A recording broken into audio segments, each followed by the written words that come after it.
Muy buenas tardes, queridos amigos. Seguimos en la grabación de nuestro capítulo 8 del modelo de transformación social del Antiguo Testamento de Lambda Cop. Y vamos a hablar sobre el tema de la ciencia y la tecnología. Dice en Éxodo capítulo 15, versículo 26, les digo, yo soy su Dios. Si escuchan mi voz y hacen lo que yo les considero justo, si cumplen mis leyes y mis mandamientos, no traeré sobre ustedes ninguna de las enfermedades que traje sobre los egipcios. Yo soy el Señor que les devuelve la salud. Génesis 1:31 también nos habla. Dios miró todo lo que había hecho y consideró que era muy bueno. George Washington Carver fue un esclavo negro estadounidense que empleó su gran inteligencia para librarse del yugo de la esclavitud, convirtiéndose en uno de los más eminentes científicos norteamericanos. Registró más de 1000 patentes derivados del maní. Cuando le preguntaron qué le había ocurrido tantas aplicaciones del cacahuate o maní, replicó que una vez sostuvo en la mano y oró, Señor, tú hiciste toda buena semilla, que produce plantas y dijiste que eran buenas. ¿Para qué hiciste el cacahuate? Prácticamente todos los astronautas que han viajado por el espacio han regresado a Tierra admirados del Creador, asombrados por la magnificencia del cosmos. Los reyes como David y Salomón no fueron grandes líderes políticos, también armaron la ciencia y adoraron al Señor de la creación. Para los judíos la creación era la primera revelación de Dios. Pablo dijo que el mundo material revela tan elocuente los atributos invisibles de Dios que nadie tiene excusa de alegar que no lo ve. Pablo discutió con los místicos de su tiempo que Dios es tanto Señor de lo visible como lo invisible. Y se puede argumentar que la ciencia moderna, tal como la conocemos, procede de la concepción bíblica de que Dios creó todas las cosas, que existen junto con las leyes de que la rigen. El descubrimiento y la comprensión de las leyes pueden conducirnos a una mejor calidad de vida. No obstante, muchos cristianos hoy aborrecen la disciplina de la ciencia pensando que es el campo de batalla para refutar la existencia de Dios. Otros creen que pertenece al ámbito inferior de la materia y que no es tan importante como el ámbito espiritual. Algunos piensan inclusive que es demostración de falta de fe, investigar y aprovechar los descubrimientos científicos. Estas ideas se oponen mucho a la enseñanza del Antiguo Testamento, el fruto de la iglesia primitiva y al meollo de los mensajes de Jesús y de Pablo. Una interpretación del mensaje de Cristo que no esté claramente basada en el fundamento bíblico del mundo material será oriental y mística, pero no bíblica. A medida que el Evangelio se extendió por el globo en los primeros 18 siglos, propagó el mensaje de que la limpieza sigue a la santidad. El concepto de salvación iba acompañado de una mejora de sanidad y de salud. Las costumbres sanitarias de los judíos durante las pestes negras que asolaron a Europa eran tan superiores a las de los demás pueblos que algunos pensaron que ellos se apoyaban en artes mágicas, cuando de hecho no hacían más que practicar lo que Dios les había enseñado en los libros de Moisés. ¿Cómo se puede comparar esto con una África del Sur cristianizada, amenazada por una posible extinción causada por la enfermedad, cuando algunas de las importantes cuestiones morales del siglo XXI se están planteando en el ámbito de la ciencia que anuncia casi total ausencia de una postura claramente bíblica?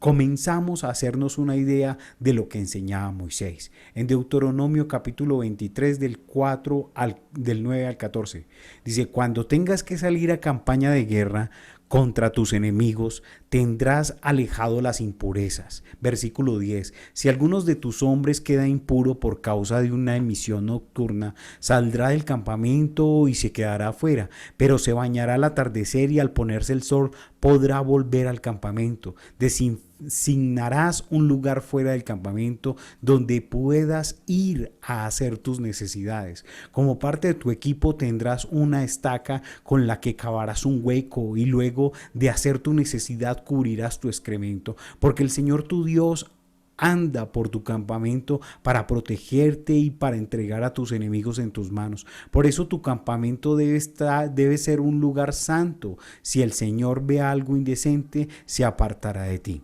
Las escrituras son muy realistas y tratan de cosas más elementales de la vida. Dios cuida de toda la dimensión de su creación, asuntos que le hacen a usted y a mí sentirnos incómodos, que traen colación para que reine el sentido común. Este párrafo de Deuteronomio que acabamos de leer trata de las emisiones nocturnas y pasaremos por alto a los hombres y este tema y abordaremos los versículos 12 y 14 que nos desconciertan a todos por igual. Dios enviando una gran liberación a más de 2,5 millones de esclavos judíos y extranjeros. Ellos han experimentado el milagro de la separación del Mar Rojo, han comido el milagroso maná, caído directamente del cielo y tenían necesidad de excretarlo. Podríamos decir que esta escena en el desierto es la suma o posición de las enseñanzas divinas relativas al mundo material. Él puede irrumpir en la creación y hacer lo que ninguno de nosotros comprende y asimismo nos enseña nuestras normas elementales de la salud para actuar conforme a las leyes naturales que rigen su creación. En estos versículos Dios nos enseña principios elementales de la higiene. Estos principios son bastante directos. La comunidad debían responsabilizarse y proveer la necesidad diaria de todos sus ciudadanos y de defecar y orinar. En segundo lugar, los ciudadanos deberían responsabilizarse personalmente a observar esos preceptos. En tercer lugar, los residuos deberían ser enterrados y no arrojados al agua ni dejados en terreno descubierto. En cuarto lugar, se invoca la más alta motivación posible, la presencia de Dios. Dios a través de Moisés le está enseñando sanidad pública, les está enseñando sanidad y medidas preventivas de la salud. El mismo Dios que hizo lo imposible por su pueblo al dividir el Mar Rojo les alecciona acerca del mundo material y las leyes que lo rigen, pero desea que ellos se responsabilicen de lo que han aprendido, les está discipulando. Las escrituras sobre la impureza. Cuando yo era niña, dice Landa Cobb, se enseñaban las escrituras sobre las impurezas alegóricamente, como el paralelo del pecado. Me alegro de no haber vivido en los días del Antiguo Testamento por caminar por las calles, gritar soy inmunda y pasar todo un día fuera del campamento para hacer un castigo bastante duro para las infracciones de la época de la poca monta. De esta alegoría, una llega a pensar que quizás la mujer fuera más impura que el hombre. Creo que esto se debe a la impureza de la madre, que duraba más después del nacimiento de una niña que del niño.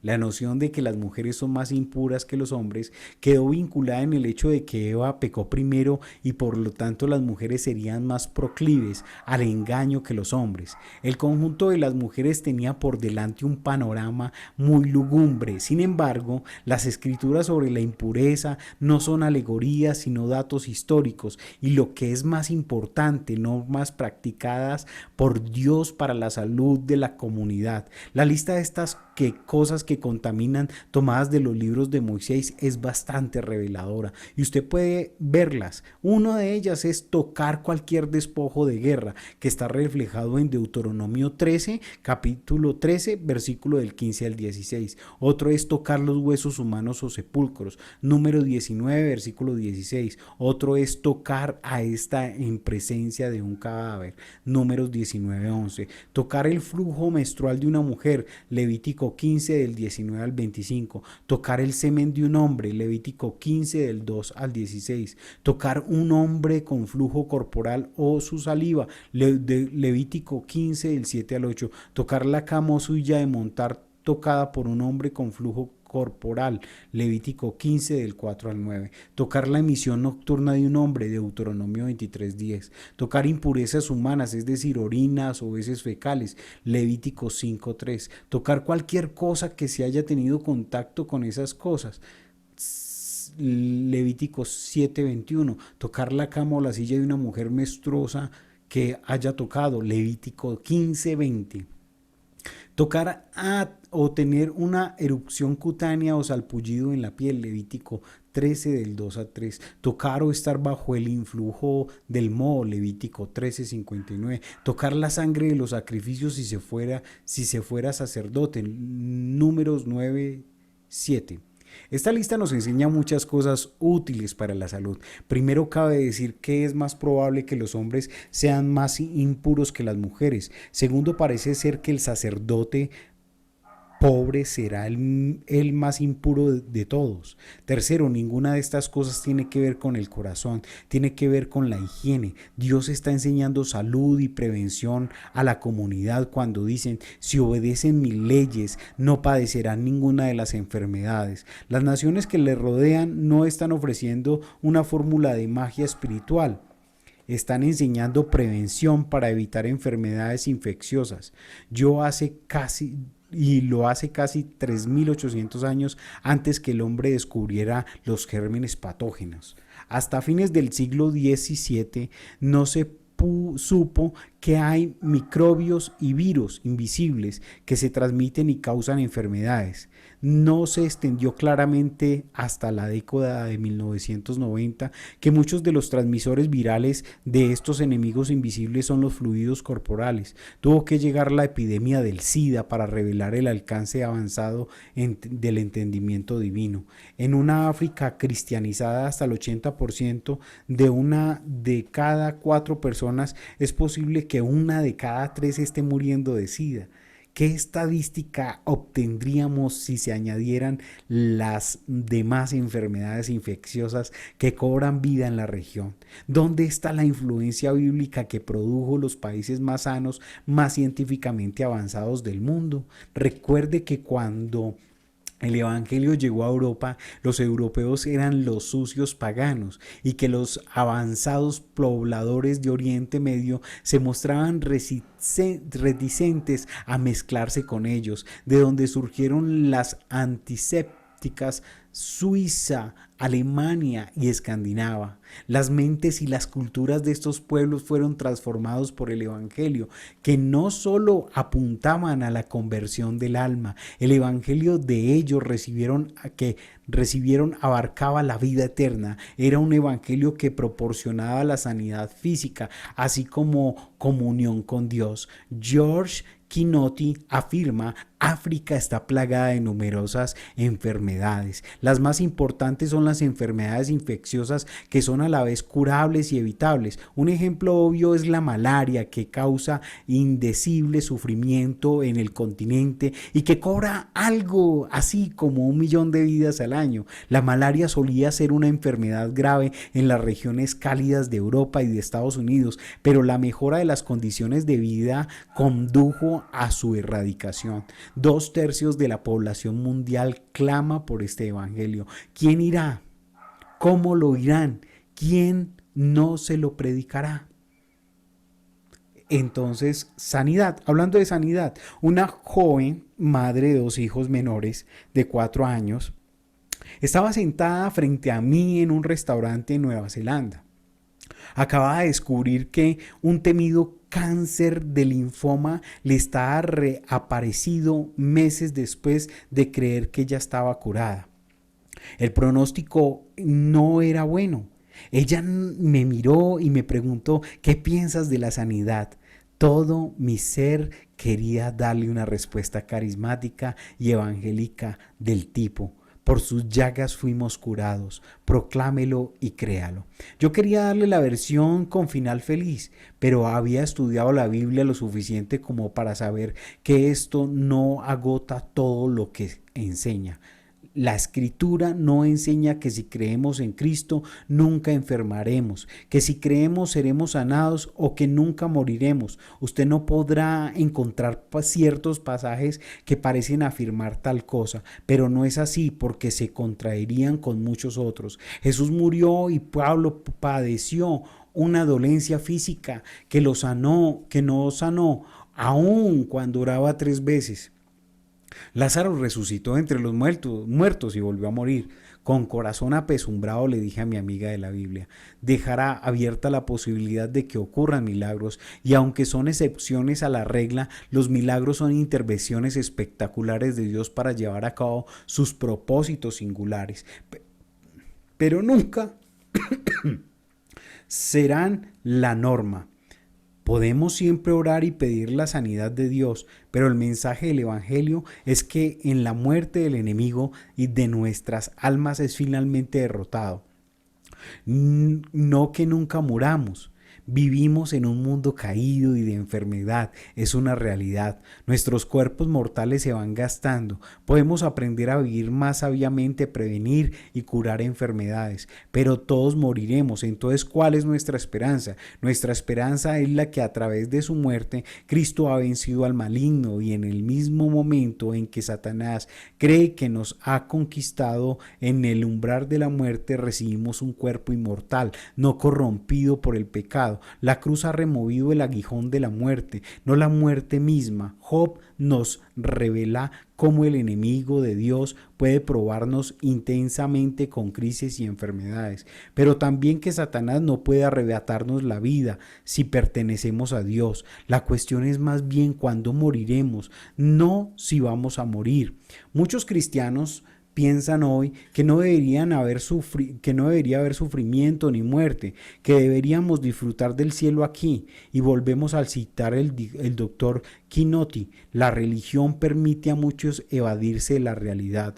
Los cristianos a veces conciben su fe como un narcótico para escapar del dolor, la fealdad, las dificultades de la realidad concreta del mundo en que habitan. El autor se refiere especialmente a los creyentes africanos, pero en este no es un problema africano, es uno de los problemas más grandes que se topa en el pensamiento evangélico, pentecostal y carismático. Y lo último siglo y medio hemos tenido a creer que la salvación nos libra de vivir en un mundo material, pero no es así. Cuando salí del restaurante con mi afligida amiga, quise decirle algo que le consolara, y fue verdad. Le eché mi brazo en el cuello y le dije: yo solo sé esto: si vives serás como el oro puro después de esta prueba. Si mueres irás a su presencia y serás perfeccionada a su semejanza. De cualquier modo, nada perderás. La semana en que preparé este capítulo asistí a su funeral, conscientemente de que había consolado con su palabra. La oración y el mundo material. Las escrituras declaran que la creación atrae los corazones del pueblo del Dios al Creador. David se aturdía ante Dios, que había creado las incontables estrellas. Salomón intentó comprender las extensiones y al Dios que había creado la rotación de los planetas. Pablo esperaba que el hombre captara la existencia y los atributos de Dios, considerando simplemente la creación que le rodeaba. La creación expresa la asombrosa grandeza de Dios. En la época de la construcción de las catedrales, los europeos estaban desconcertados por la naturaleza del espacio y aún no podían definir la estructura molecular de las cosas, de manera que el aire les resultaba misterioso e impotente. Ellos incorporaban estas intuiciones a su adoración, sabiendo que los arquitectos y los ingenieros intervendrían con nuevas técnicas de construcción para transmitir el pavor reverencial y la maravilla de la creación en sus catedrales. Entendieron que la ciencia y la adoración podían ir codo a codo, y millones de personas vivían todavía en estos magníficos monumentos cada año. Dios no está en la guerra con su mundo material. La ciencia es de entre todas las esferas sociales la más limitada, porque el científico no puede descubrir nada que Dios no haya antes creado. Ciertos científicos pueden desarrollar teorías no basadas en la realidad, pero los científicos no pueden crear nuevas leyes o nuevas verdades en el cosmos, solo pueden descubrirlas. En el presente muchos cristianos creen, a lo menos se comportan como si, en virtud de nuestra fe, estuviéramos alienados de toda ciencia. Esto puede suponer un grave peligro para el siglo XVI. La iglesia y la ciencia no están bien avenidas. Galileo y otros comenzaron a postular que la Tierra no era plana, sino redonda. La teología de la época giraba en torno al concepto de que una Tierra plana, y defendía la idea de que el cielo estaba arriba, en el infierno abajo, y el hombre y la Tierra ocupaban el centro del universo. El primer proponente del globo terráqueo fue ejecutado por herejía, por enseñar doctrinas contrarias a la iglesia. El segundo, Galileo, fue puesto bajo arresto domiciliario. Por supuesto, en este caso la ciencia tenía razón, la interpretación teológica de la época estaba equivocada. Dios conocía perfectamente la verdad. Él no fue destronado por tal descubrimiento. El descubrimiento científico de alguna realidad universal no anula la validez de la escritura ni desafía la verdad de Dios. Este descubrimiento condujo simplemente a una mejor comprensión de la opinión de Dios respecto a lo que el hombre ocupara el centro del universo. Introdujo la posibilidad de que el hombre fuera central para el plan de Dios, pero no necesariamente el centro de la geografía cósmica. Todavía ignoramos que arriba y abajo son términos relativos relacionados con la gravedad. Estos conceptos tienen un significado distinto fuera de nuestro planeta. Dios no se ve amenazado por los descubrimientos científicos. Él no está separado de su mundo material. Lo utiliza para revelarse a sí mismo y al hombre aún lo descubre en él. Cuando contemplé las fotografías tomadas por el telescopio Hubble de nacimiento y muerte de las estrellas, me espanté. El color, el poder, la majestad que intervienen en la creación de una pequeña estrella son indescriptibles. La explosión de los penachos de millones de kilómetros de altura es imponente. Quien no es capaz de adorar a Dios de la creación cuando ve y descubre tales portentos. Me sentí poca cosa, y pensar que vivimos en la primera generación agraciada por Dios, con una visión tan fantástica de su creación, por su poder tan grandioso, de la bella de cada detalle del universo. El rey David se anonadaba ante la contemplación de las innumerables estrellas. Él admiró la revelación de Dios en el reducido alcance de su observación. El telescopio Hubble apuntó al agujero negro situado al final de la mango de la Osa Mayor. Ese agujero es 10 veces más negro que cualquier otra cosa que pueda percibir el ojo humano. El telescopio apuntó hacia ese objeto por 10 días y absorbió la luz. El espacio profundo. Los astrónomos examinaron la imagen captada por el telescopio y contaron 10 galaxias, todas mayores que la nuestra. En aquel agujero negro, quien no es capaz de adorar ante tanta grandeza, quien no es capaz de maravillarse de nuestro Dios, dígamelo usted, ¿quién no podrá? Y Creador. Todo esto en el pensamiento dividido que predomina hoy entre los cristianos. Puede que alguien se atreva a comentar los descubrimientos del telescopio, pero solo para sugerir, en el mejor de los casos, que el dinero invertido se podrá haber empleado mucho mejor en la evangelización. En resumen, comienza a tener la idea de que lo que nos hemos perdido en las Escrituras. Se da cuenta de la tragedia de mantener a Dios encerrado en una caja. ¿Qué otra cosa puede Dios revelarnos en su universo? ¿Qué otra comprensión avanzada del mundo material espera en que impartamos para prevenir las enfermedades? Dios es el mismo ayer, hoy, por los siglos. No ha cambiado. Los cristianos hemos perdido la noción de Dios, pero Él desea restaurarnos, avivarnos y relevarse a nosotros a través del mundo material. ¿Se lo permitiremos?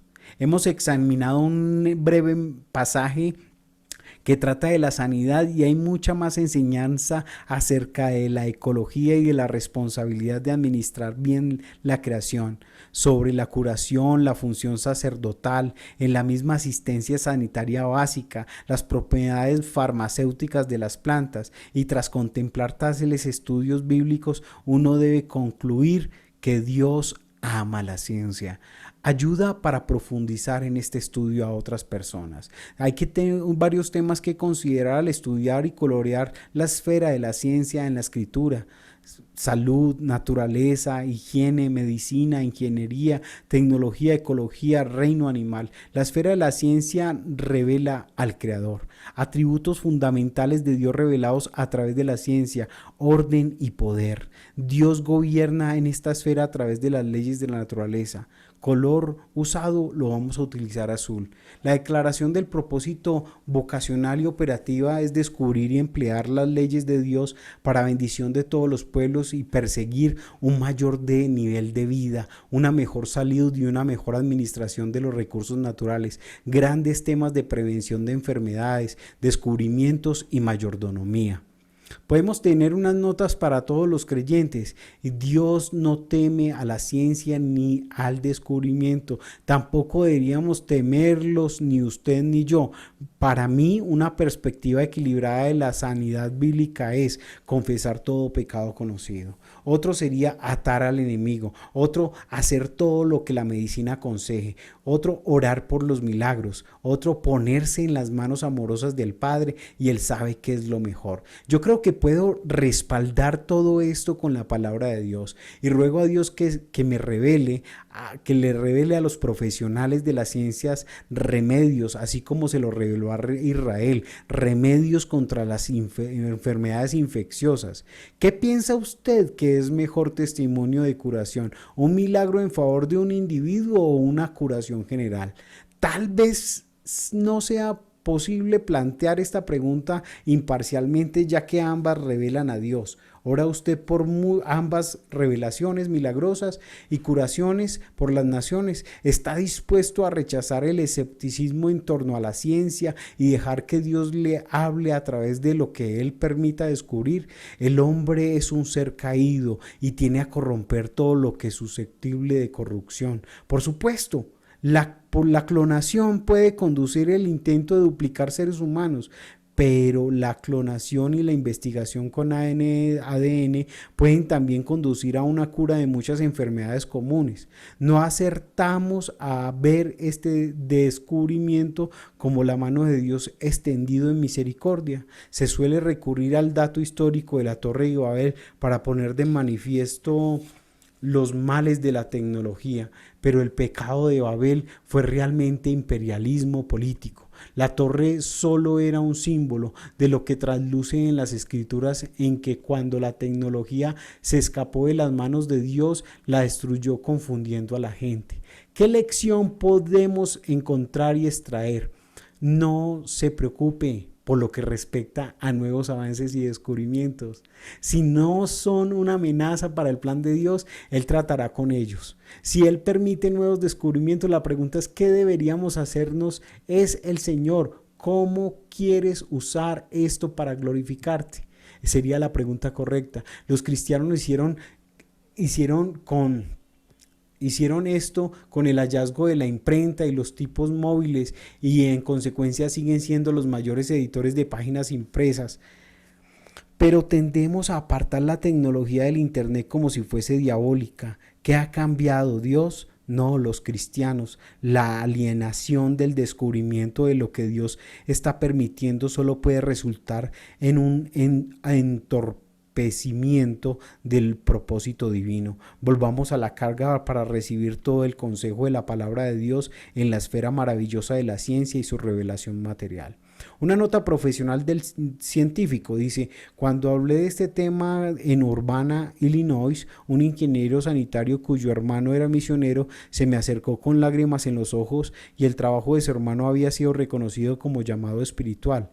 Este hermano se había llegado a sentir inferior por ejercer una profesión no espiritual. Confesó: nadie me dijo nunca que lo que yo hago es también importante para Dios. Hace algún tiempo visité Togo, país con un alto porcentaje de cristianos, 40%, y noté que la gente le había dado por pintar urine paz easy, no orinen aquí, en las paredes de sus casas y negocios. Yo me dije, fenomenal, la mitad del evangelio respecto a la higiene, pero ¿quién les enseñará la otra mitad donde deben orinar? Hace varios veranos, una gran tribu de gitanos pentecostales llegó a Suiza para celebrar sus servicios de sanidad y evangelización. Levantaron una carpa cerca de mi casa y ocuparon la pista de un bosquecillo cercano que normalmente se usa para correr y hacer ejercicio, como estacionamiento para sus coches y caravanas. Los dos pequeños aseos de la pista de ejercicios y los excusados de sus caravanas obviamente eran insuficientes para cubrir las necesidades de su grupo tan grande. A medida que fue avanzando la semana, los senderos del bosquecillo se fueron ensuciando de las heces y papel higiénico. Al principio pudo sentir ira y pensar que esto era ridículo, pero es menester más ser compasivo. A esa pobre gente se le había enseñado que Jesús sana y salva, pero no que la Biblia dice acerca de la higiene. Los profesionales en la esfera de la ciencia tienen un llamamiento supremo, son descubridores y administradores de la creación material de Dios, han sido llamados a conocerle de una manera especial en la medida que Él se les revele en las cosas que ha creado. Usted ha sido llamado para usar el conocimiento para bendecir a individuos, comunidades y misiones. Ningún llamado en el reino de Dios es de ser segundo orden, ninguna esfera de revelación de Dios es más o menor importante que la otra. Todas han sido creadas por Dios para su revelación. El pastor desarrolla su labor y usted otra. El misionero ora para ser digno de su llamado y usted también debería hacerlo. Dios hace que su relación de causa y efecto con el hombre sea más evidente en ese ámbito de que él usa sus leyes naturales para humillarlos y revelar su tremendo poder y su sabiduría. ¿Es usted uno de George Washington Carver de Dios? ¿Ha sido usted llamado a sujetar con la mano parte de la creación de Dios y a decir, Señor, tú hiciste esto y dijiste que era bueno? ¿Por qué hiciste este cacahuate, átomo, ADN, célula, planeta, insecto, árbol? El cielo azul no es límite de la revelación de Dios. Se extiende hasta los confines del cosmos. ¿Hasta dónde llega? Tal vez Él le use a usted para revelárnoslo y vuelva a maravillarnos del asombro. Usted es parte de la estrategia de Dios para el discipulado de las naciones. Queridos amigos, hemos terminado con nuestro capítulo 8 del libro del modelo de transformación social del Antiguo Testamento. Dios les bendiga.